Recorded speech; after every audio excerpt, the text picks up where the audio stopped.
terms in the House of Representatives of Minnesota. He's currently a Hennepin County Commissioner, one of 7 people, I think, the only Republican. And he's also the Republican committee man serving the National Committee. So if you would, please join me in welcoming Jeff Johnson.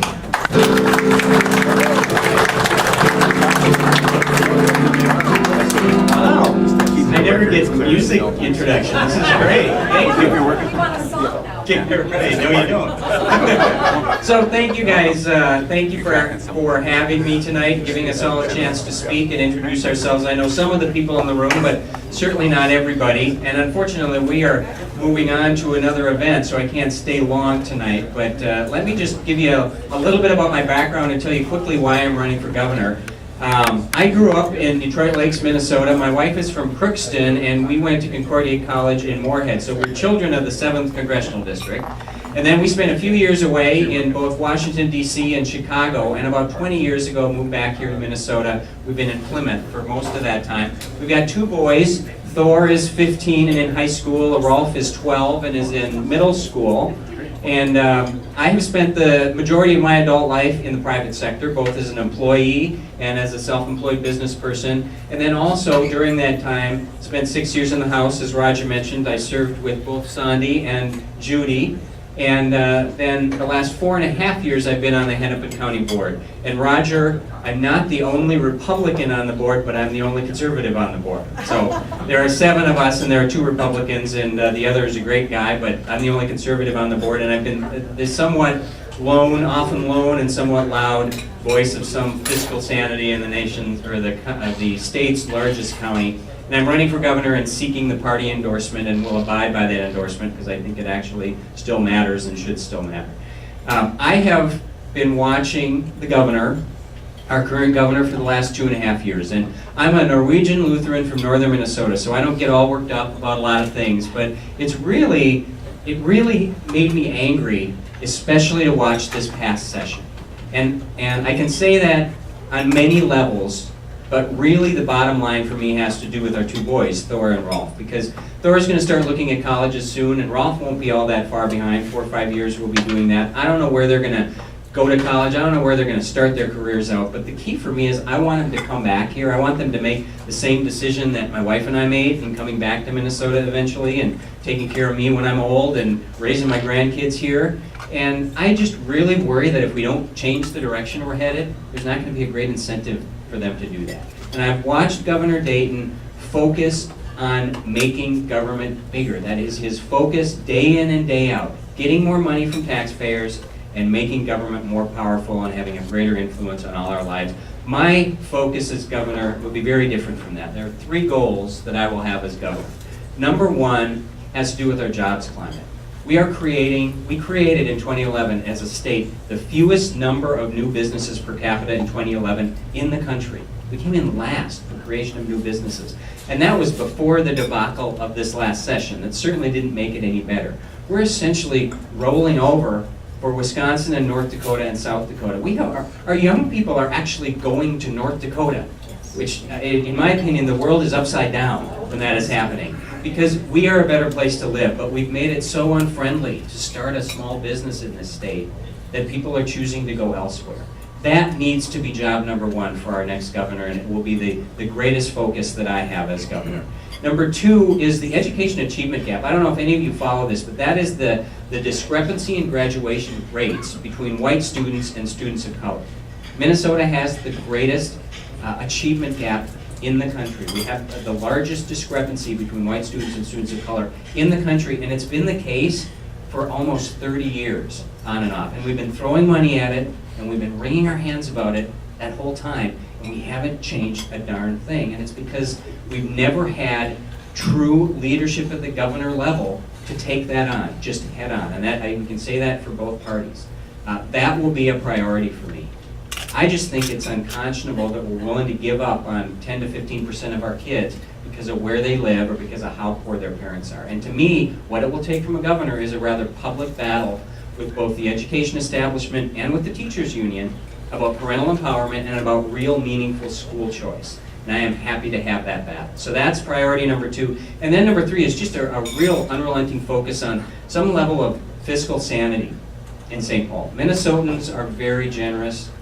Most of us are absolutely willing to pay taxes to help the less fortunate get on their feet, but the problem is so many of the programs we fund, they don't produce that result. We fund them because they make us feel good, or we've just always done it, and they actually create a dependence that is bad in the end for the people that we claim to be wanting to help. So my goal will be on day 1 to start what will likely turn into a 4-year top-to-bottom audit of the programs that taxpayers fund in this state, starting with our human service programs. And the ones that can prove that they're actually producing the results that we say we want, moving people off of welfare to self-sufficiency, for example, the ones that can prove that, we'll celebrate those programs, and we ought to bolster those programs.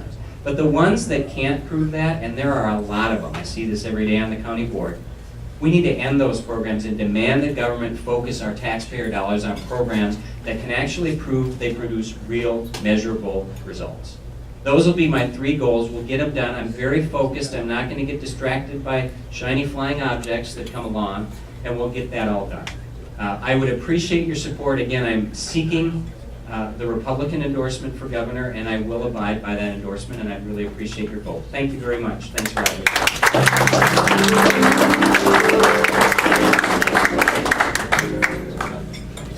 Thank you, Jeff. Before we have another speaker, we do have some photographers. Trevor, where is Trevor? He's our guy. We do have a DFL guy here who's taking some pictures, just still pictures. I think that's fine. Our next candidate is very unique. He sits on the St. Louis County Board up north in Duluth. He's been on there for about 5 years. He's a veteran of 25 years in the Army, and he's a Iraq war veteran, and he's running for the U.S. Senate, and his name is Chris Dahlberg. Come on up, Chris.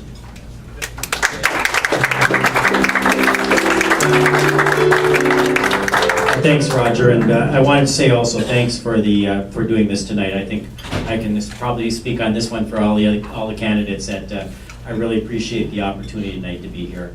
And officially, I just announced for the U.S. Senate today, so it's official, and I announced in New Brighton on the front yard.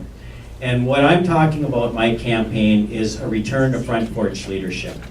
And you know, some people might say it's a little unusual to be jumping all the way from a county commissioner all the way up to U.S. Senate. But I think it really makes logical sense, because as a county commissioner, I'm boots on the ground, and I understand what it's like to be working with issues and problems every day.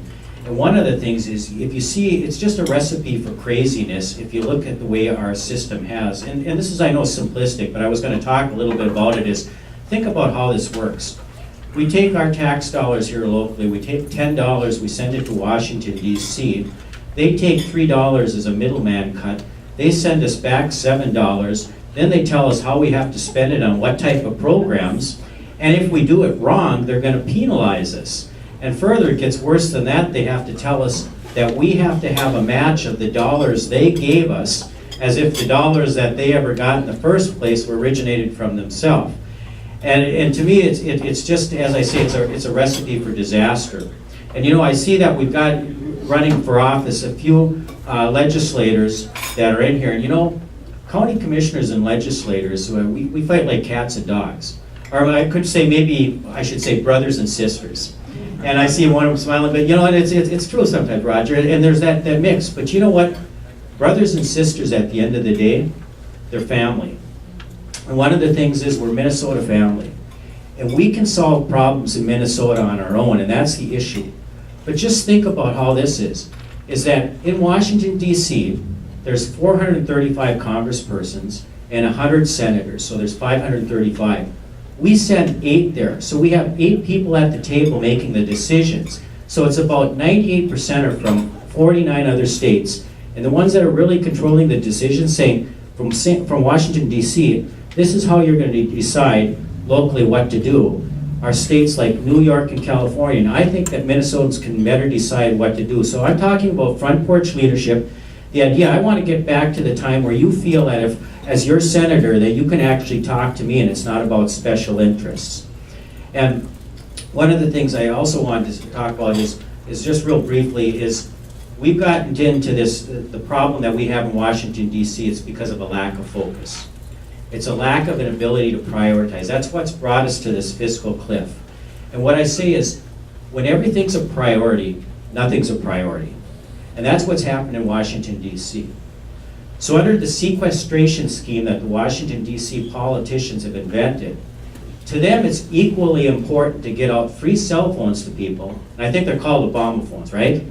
So it's equally important to get free cell phones out to people as it is to get a flak jacket to a Marine in Afghanistan. And I think that's wrong. And so we need the type of leaders that go to Washington DC that are tough. And one of the things we have to have a recipe for, and I'm speaking to the right group, because we can talk here, is that, listen, the tried old Republican formula of the way we put candidates forward, we're getting clobbered. And we need to put forward candidates that can reach to all people. We need fiscally conservative candidates to put forward, but we have to have candidates that can reach out and they can grab the people that are independents and they grab people that are Democrats. My district is blue-collar, hardworking Democrats. They are compassionate, they care about the truly needy, but they have no toleration for foolish spending. And that's what's going on in Washington, D.C., and that's how I got 60% re-election in the bluest of blue districts in Duluth, Minnesota. And so it's possible. It's one thing to win as a Republican in a Republican stronghold.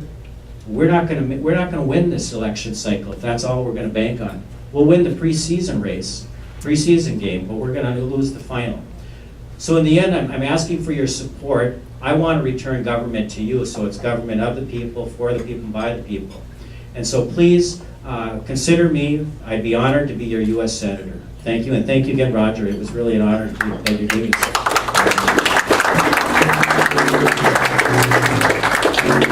Thank you, Chris. Before we go any further, I'd like to just tell you about what the purpose of the meeting is tonight. When you came in the door, you had to pay $10, and what the $10 is for any food that you might eat. If you want to have a pop or iced tea or something, that covers the cost of the food, and that's what we have to pay the restaurant to rent the facility. Well, this past year in the legislature passed a program that we used to have, but that was eliminated when the Republicans were in charge. And basically it is, if you give $50 to a political party or to a candidate, or $100 if you're married, then we will give you a receipt that says you gave us $100 or you gave us $50. And then you send that into the state, and the state will send you a check for that amount. Up to $50 per person per year. I think that's correct. That's correct. So, obviously, we would like you to, if it's possible, to write a check for $50 or $100, depending if you're married or not, and then send that receipt in, and the state will reimburse you. And then, of course, if you really want to do something, then you could send that in too, but whatever you want to do on that point is fine. But what we're going to do with the money is, it's kind of an off year. We have a lot of candidates, obviously, and their races are for next year. The election is a year from now. So we would like to raise a little money so that we can do our advertising when the time comes, or to help our candidates locally, or however we decide to do that. But we need to have a little money to do that. Now, so if you'll consider that, that'd be great. I'm going to introduce Seth Wellnitz. Seth, come on up here. He's our deputy at Kanabec Republicans, and he's going to introduce some of the rest of the candidates. So here's Seth. If we could welcome him.